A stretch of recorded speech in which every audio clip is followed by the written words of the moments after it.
like I always do, it's great to win on Rooney, and it's great to win, go undefeated here on Rooney Field for the season.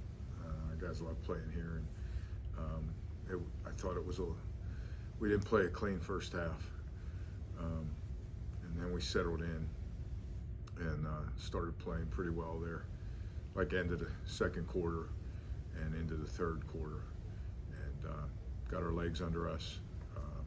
But it's a good team. They can throw the football, and we had to keep them contained, and I thought the defense did a really good job. They were a little bit fighting with each other and coaches a little bit, at halftime, and I said, you gave up one touchdown, it was a trick play. So, we were doing a good job in that respect. And the offensive guys got us settled a little bit, and thought we started running and throwing the ball really well. Coach, how much of that rust in the first couple quarters was due to Jamario's injury? Did that kind of throw you guys off your game a little bit? I don't think it did. I don't think it should, but I don't think it did. Because Taj and Sean, we're very confident in them. Different type runners, but we can still move the football in our running game. They're a pretty stout defense. They do a really good job. Got some bigger guys up front, and so every yard was a challenge. And they play it where if you do crack it, they're going to close on it. So that's why some of the bubble throws outside and some of the now screens outside were open for us because they were cheating the box. Coach, how did you stay resilient after the big trick play and like you said, Jamario going down on the first play that could possibly rattle a team with some just unfortunate events happening? How did you guys stay resilient during that? I think we have really good leadership with our 7 captains and some veterans on this team. We had a bunch of guys, a whole lot of guys were on last year's team. And they understand it's a long football game and we've got to play every play for 60 minutes. So I give the kids the credit there, and understanding that we've got guys that are ready to go and fill in. Across the board, running backs. This happened to us last year. We played Wagner, Tajin, and Jamario were hurt. So we had a freshman playing for us then. So, and we had the D lineman out last year. These guys are used to that, getting prepared, getting the younger guys or the backups ready to go. Coach, Teddy had a really big game, over 200 yards, first time in a few years since Cyrus Holder did it. Just what do you make of his performance, and specifically, what do you think makes him kind of like a security blanket for Darius? Because a lot of his receptions were kind of third and long. I know last week against RMU he had a 4th down conversion. He just always seems to be right place, right time. What about his game do you think allows him to be like that? He's really, really competitive to the point where sometimes he's angry when he doesn't get enough balls. And so I'm really happy for him. He competes hard, he works really hard, he runs really good routes. He's got some length to him. He's got good hands. And it is kind of different. Like you said, those critical throws went to him, but he's probably in volume lower than the other guys. I don't know the stats offhand, but that's a good observation. I think, Darius has been working with him for 2 years and can trust him. And speaking about Darius, not only did he have an unbelievable day, 6 touchdowns, which is the first time since 2016. There was that big run Taj had in the second quarter that Darius helped push him. What does that speak to, the completeness of how much Darius has grown over the years? He's grown, a ton since he's been here, and I love watching it, and I love where he is.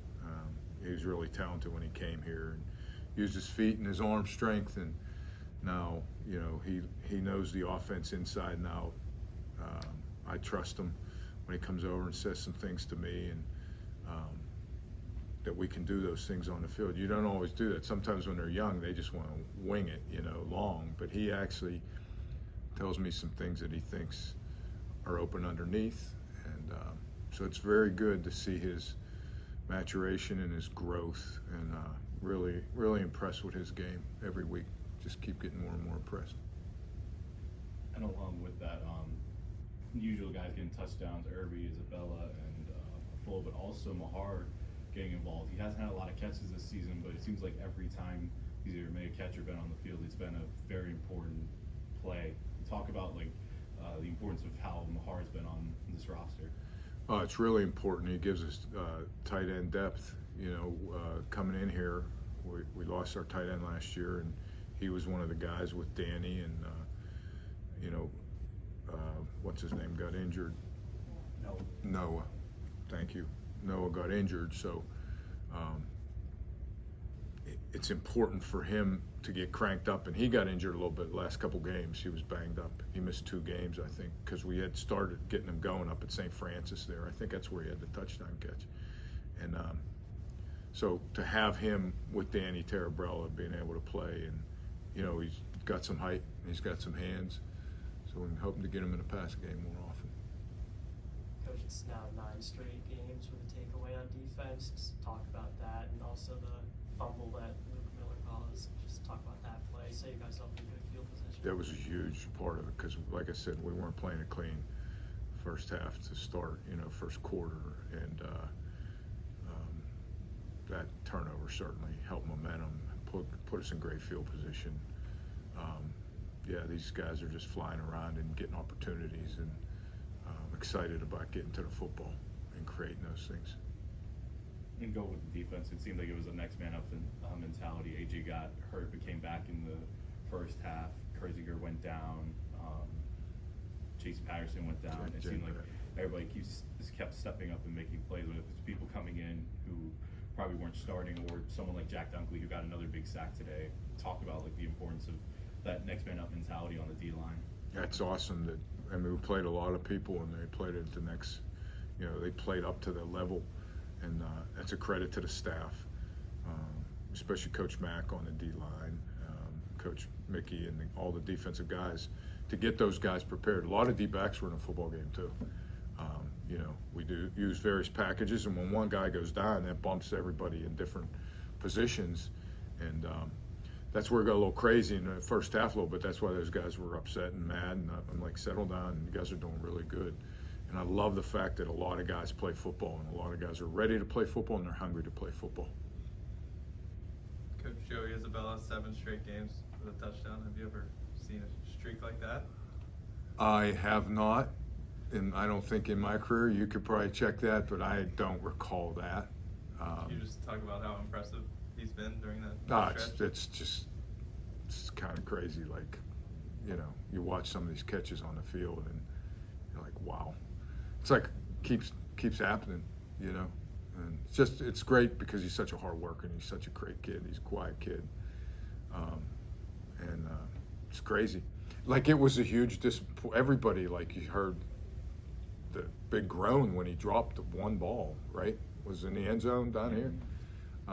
Like, people were shocked because they just expect him to make every catch, no matter where it is, anywhere around him, no matter who's on him. So it's great, and he works for it, and he deserves it. And then you mentioned being undefeated at Rooney Field. What's that mean to put up that type of record? I think it's, I'm not big into records and streaks and all that stuff, but I think it's really important for us to play well at home, and it's been that way for years. My years here, Coach Gattuso's years here, we've played well at home, and it's good to win in front of our fans. So many former players I saw out there on the field as I was walking off. Excited for the Dukes, proud that we're at least going to, at minimum, share the conference championship. So it's another conference championship.